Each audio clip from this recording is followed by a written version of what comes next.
আচ্ছা, বলতে পারবেন ইসলামে আমির বা শাসকের গুরুত্ব বেশি নাকি ইমাম বা নেতার গুরুত্ব বেশি? ইসলামে কার গুরুত্ব বেশি, আমিরের নাকি ইমামের? তো এ প্রশ্নের উত্তর হলো ইসলামে আমিরের চেয়ে ইমামের গুরুত্ব অনেক বেশি। আর এই জন্যেই হিজবুত তৌহিদে কোনো আমির নেই, আছে ইমাম। এখন প্রশ্ন হবে, ইসলামে যে ইমামের গুরুত্ব আমিরের থেকে বেশি, এর পক্ষে কি আপনার কাছে কোনো দলিল রয়েছে? পবিত্র কোরআন থেকে কি আপনি দলিল দিতে পারবেন? ভাই পারবেন নয়, পেরেছি। এখন আপনার দায়িত্ব সম্পূর্ণ ভিডিওটা মনোযোগ সহকারে দেখা, আর যদি মনে হয় ভিডিওটা ইনফরমেটিভ, দিন এবং জাতির জন্য কল্যাণকর হতে পারে, তাহলে ভিডিওটা একটু কষ্ট করে শেয়ার করা। আর সম্পূর্ণ ভিডিওটা দেখার পর আপনার কি মনে হলো, আপনি কি মনে করলেন, আপনি কি ভাবলেন, সেটা আমাকে কমেন্ট করে জানাতে পারেন, আর জানানো উচিত। এর সঙ্গে সঙ্গে যদি আপনার মনে কোনো প্রশ্ন ওঠে, যদি আপনার কোনো প্রশ্ন থাকে, কঠিন প্রশ্ন, যে প্রশ্ন আপনি কাউকে করতে পারেননি, করলে হয়তো সে রেগে যাবে, এমন প্রশ্নগুলো আপনি আমাকে করতে পারেন। ভিডিওর কমেন্টে আপনি আপনার প্রশ্নগুলো করে ফেলুন। ইনশাআল্লাহ প্রত্যেকটা প্রশ্নের উত্তর পাবেন, জাস্ট আমার সময় মতো। শুধু জাস্ট তাড়াতাড়ি করবেন না, অবশ্যই উত্তর পাবেন, প্রত্যেকটা প্রশ্নের উত্তর পাবেন। আর মনে রাখবেন, হোসেন কোরআনের উত্তর মানে অবশ্যই উদ্ধৃতিবহুল, তথ্যবহুল, বিজ্ঞানবহুল, যুক্তিবহুল। আসসালামু আলাইকুম। ইসলামে নেতার গুরুত্ব বেশি, ইমামের গুরুত্ব বেশি নাকি আমির বা শাসকের গুরুত্ব বেশি? রিপিট করি প্রশ্নটা, ইসলামে ইমাম বা নেতার গুরুত্ব বেশি নাকি আমির বা শাসকের গুরুত্ব বেশি? ইসলামে কার গুরুত্ব বেশি? তো এ প্রশ্নের উত্তর আল্লাহ সুবহানাহু ওয়া তাআলা পবিত্র কোরআন দিয়েছেন। এটা রয়েছে পবিত্র কোরআনের 17 নম্বর সূরা, সূরা বনী ইসরাঈল, আয়াত নম্বর 71। আল্লাহ সুবহানাহু ওয়া তাআলা বলছেন যে ইয়াউমা নাদু কুল্লাহ উনাসিম বি ইমামিহিম। সেই দিন বলতে বিচারের দিন, প্রত্যেকটা মানব গোষ্ঠীকে, প্রত্যেকটা মানব দলকে তাদের ইমাম সহ ডাকা হবে, তাদের ইমাম বা নেতা সহ ডাকা হবে। এই আয়াত আমাদেরকে বলে দিয়ে যায় যে ইসলামে ইমামের বা নেতার গুরুত্ব কতটা। কেননা বিচারের দিনকে আমাদেরকে ইমাম বা নেতা সহ ডাকা হবে, আমাদেরকে আমির বা শাসক সহ ডাকা হবে না। Point to be noted my lord. বিচারের দিনকে আমাদেরকে আমাদের ইমাম সহ, নেতা সহ ডাকা হবে, আমির বা শাসক সহ ডাকা হবে না। এই আয়াত আমাদেরকে বলে দিয়ে যায় ইসলামে শাসকের চেয়ে অনেক বেশি গুরুত্ব রাখে ইমাম। এছাড়াও পবিত্র কোরআনের আর একটা গুরুত্বপূর্ণ আয়াত আপনাকে শোনাই, তাহলে ব্যাপারটা আর একটু পরিষ্কার হবে। এটা রয়েছে পবিত্র কোরআনের 25 নম্বর সূরা ফুরকান, আয়াত নম্বর 74। আল্লাহ সুবহানাহু ওয়া তাআলা বলছেন যে রব্বানা হাবলানা মিন আজওয়াজিনা ওয়া যুররিয়াতিনা কুররাতা আয়ুন ওয়াজআলনা লিল মুত্তাকিনা ইমাম। Point to be noted my lord, ওয়াজআলনা লিল মুত্তাকিনা ইমাম।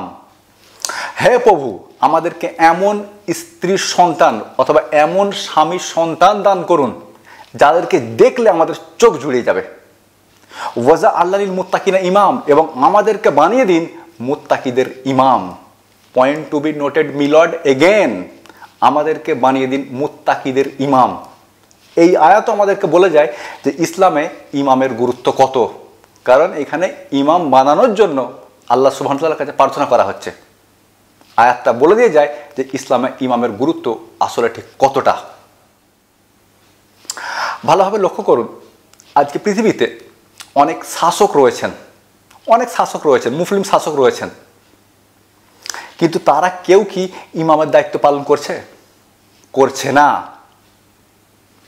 এই জন্যই ইসলামে ইমামকে অনেক বেশি গুরুত্ব দেওয়া হয়েছে, কারণ ইমামের দায়িত্ব অনেক বেশি শাসকের থেকে। এমন নয় যে পবিত্র কোরআনে শাসনের জন্য প্রার্থনা করা হয়নি, প্রার্থনা করা হয়েছে। 38 নম্বর সূরা সাদের 35 নম্বর আয়াতে প্রার্থনা করা হচ্ছে, রাব্বিক ফিরলি ওয়াহাবলি মুলকা। হে প্রভু, আমাকে ক্ষমা করে দিন এবং আমাকে শাসক বানিয়ে দিন। তো শাসক হওয়ার জন্য প্রার্থনা করা হয়েছে, কিন্তু ইমাম হওয়ার জন্য প্রার্থনা করা হয়েছে। বিচারের দিনকে আমাদেরকে আমাদের শাসক সহ ডাকা হবে না, কিন্তু আমাদেরকে ইমাম সহ ডাকা হবে। আজকে পৃথিবীতে বহু মুসলিম দেশ রয়েছে সেখানে মুসলিম শাসকই রয়েছে, কিন্তু বিশ্বব্যাপী আমাদের কোনো ইমাম নেই, আমাদের কোনো নেতা নেই, নেতৃত্ব দেওয়ার মতো কোনো মানুষ নেই। আর এটা বাস্তব সত্য। কিছু মুসলিম শাসক নেতৃত্ব দেওয়ার চেষ্টা করে, যেমন সৌদি আরব অথবা তাদের ক্রাউন প্রিন্স মোহাম্মদ বিন সালমান নেতৃত্ব দেওয়ার চেষ্টা করে, কিন্তু সারা বিশ্বব্যাপী মুসলিম উম্মাহ নেতৃত্ব দিতে পারছে না। ইরানও দেওয়ার চেষ্টা করে, সেখানকার ধর্মীয় নেতা আয়াতুল্লাহ খামেনি দেওয়ার চেষ্টা করে, কিন্তু বিশ্বব্যাপী মুসলিমদের নেতৃত্ব দিতে তারা ব্যর্থ। একইভাবে তুর্কির রাষ্ট্রপতি এরদোগান নেতৃত্ব দেওয়ার চেষ্টা করে, কিন্তু বিশ্বব্যাপী মুসলিমদের নেতৃত্ব দিতে ব্যর্থ। বিশ্বব্যাপী উম্মাহ সম্পর্কে তাদের কোনো কল্পনা নেই, তাদের কোনো ধারণা নেই। এটা বাস্তব সত্য। আজকে মুসলিম শাসক আছে, কিন্তু মুসলিম উম্মার কোনো নেতা নেই, অথচ নেতার গুরুত্ব শাসকের চেয়ে অনেক বেশি। এবার আমি ভিন্ন দিকে আপনাদের একটু দৃষ্টি আকর্ষণ করতে চাইব, এবং সেটা হচ্ছে পুরো পৃথিবীতে বহু ইসলামী সংগঠন আছে, এবং লক্ষণীয় বিষয় হলো প্রত্যেকটা ইসলামী সংগঠনের প্রধান ব্যক্তিকে বলা হয় আমির। দেশি ভাষায় তার অর্থ হলো শাসক। পৃথিবীতে আরও একটা সংগঠন রয়েছে যাকে আমরা হিজবুত তাওহীদ নামে চিনি। তাদের প্রধান ব্যক্তিকে আমির বলা হয় না বা শাসক বলা হয় না, বলা হয় ইমাম, নেতা। আর এটা এজন্য কারণ ইসলামে আমির বা শাসকের থেকে নেতার গুরুত্ব বা ইমামের গুরুত্ব অনেক বেশি। কেননা বিচারের দিনকে আমাদেরকে ইমাম বা নেতা সহ ডাকা হবে, আমির বা শাসক সহ ডাকা হবে না।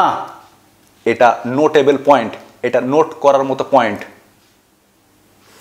এজন্যই হিজবুত তাওহীদে কোনো আমির নেই, কোনো শাসক নেই, আছে ইমাম বা নেতা। আর জাতা নেতা নয়, মুসলিম উম্মাকে নেতৃত্ব দেওয়ার মতো নেতা। মাননীয় ইমাম হোসাইন মোহাম্মদ সেলিম হাফিজাহুল্লাহ, আল্লাহ তার হেফাজত করুক, কারণ তার শত্রুর সংখ্যা অনেক বেশি। আমারও অবশ্য শত্রুর সংখ্যা কম নয়। যাই হোক, আল্লাহ তাকে হেফাজত করুক। গোটা মুসলিম উম্মাকে নেতৃত্ব দেওয়ার মতো নেতা তিনি একজন। এখন বাংলাদেশবাসীদের কর্তব্য হিজবুত তাওহীদে দলে দলে যোগ দেয়া এবং হিজবুত তাওহীদের মতো সংগঠনকে শক্তিশালী করা, যাতে করে হিজবুত তাওহীদ শুধুমাত্র বাংলাদেশে নয়, গোটা পৃথিবীতে ছড়িয়ে পড়ে এবং মুসলিম উম্মাকে নেতৃত্ব দিতে পারে। আমাদের মধ্যে শাসকের অভাব নেই, কিন্তু অভাব রয়েছে একজন নেতার। আর সেই নেতার ঘাটতিটা পূরণ করতে পারে হিজবুত তাওহীদ এবং তার ইমাম মাননীয় ইমাম হোসাইন মোহাম্মদ সেলিম হাফিজাহুল্লাহ। পৃথিবীতে অনেকেই মুসলিম উম্মাকে নেতৃত্ব দেওয়ার চেষ্টা করেছে, কিন্তু তাদের ব্যক্তিগত জীবন মোটেও ভালো নয়। তারা মুসলিম উম্মার মাথায় হাত বুলেই নিজের জীবনযাপন করে, অর্থাৎ তারা দিন প্রচারের বিনিময় গ্রহণ করে, পারিশ্রমিক গ্রহণ করে। কিন্তু হিজবুত তাওহীদ পারিশ্রমিককে বর্জন করে। কেননা ইসলামে দিন প্রচারের দিনের বিনিময়ে নেতৃত্ব দেওয়ার বিনিময়ে কোনো পারিশ্রমিক নেওয়া হারাম। পবিত্র কোরআনে পরিষ্কারভাবে এই সম্পর্কে কথা বলা হয়েছে। পবিত্র কোরআনের 38 নম্বর সূরা সাদের 86 নম্বর আয়াতে আল্লাহ সুবহানাহু ওয়া তাআলা বলছেন মুহাম্মদ সাল্লাল্লাহু আলাইহি ওয়াসাল্লামকে যে আপনি মানুষদেরকে বলে দিন, আপনি মানুষদেরকে বলে দিন, মা আসআলুকুম আলাইহি মিন আজরিউ ওয়া মা আনা মিনাল মুতাকাল্লিফিন, আমি তোমাদের থেকে কোনো প্রতিদান চাই না। দিন প্রচারের বিনিময়ে, নেতৃত্ব দেওয়ার বিনিময়ে আমি তোমাদের থেকে কোনো প্রতিদান চাই না। ওয়া মা আনা মিনাল মুতাকাল্লিফিন, কেননা আমি কোনো ভণ্ড নই। এর মানে দাঁড়ায় যারা দিনই কাজের বিনিময়ে পারিশ্রমিক গ্রহণ করে তারা ভণ্ড।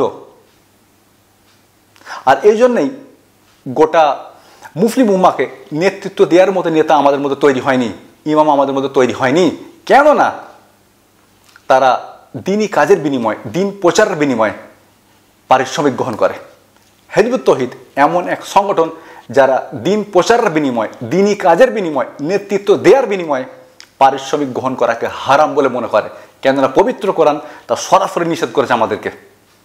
এ পর্যন্ত বলা হয়েছে যারা বিনিময় গ্রহণ করে তারা ভণ্ড। কিন্তু তারপরও আমাদের মধ্যে এমন অনেক মানুষ নেতাগিরি করতে আসে যারা দিন প্রচারের বিনিময়ে, দিনই কাজের বিনিময়ে বিনিময় গ্রহণ করে, পারিশ্রমিক গ্রহণ করে, কিন্তু হিজবুত তৌহিদ এমনটা করে না। সুতরাং এমন এক সংগঠনকে শক্তিশালী করা আমাদের ঈমানি দায়িত্ব, এটা আমাদের জন্য ঈমানি দায়িত্ব। আর যদি আমরা এমনটা না করি তাহলে মনে রাখবেন বিচারের দিনকে এর জন্য আপনাকে জবাবদিহি করতে হবে যে এমন এক সংগঠনকে আমরা কেন শক্তিশালী করিনি। কোনো স্বার্থ ছাড়া যে ব্যক্তিটা নেতৃত্ব দিচ্ছে কেন তার নেতৃত্ব গ্রহণ করিনি।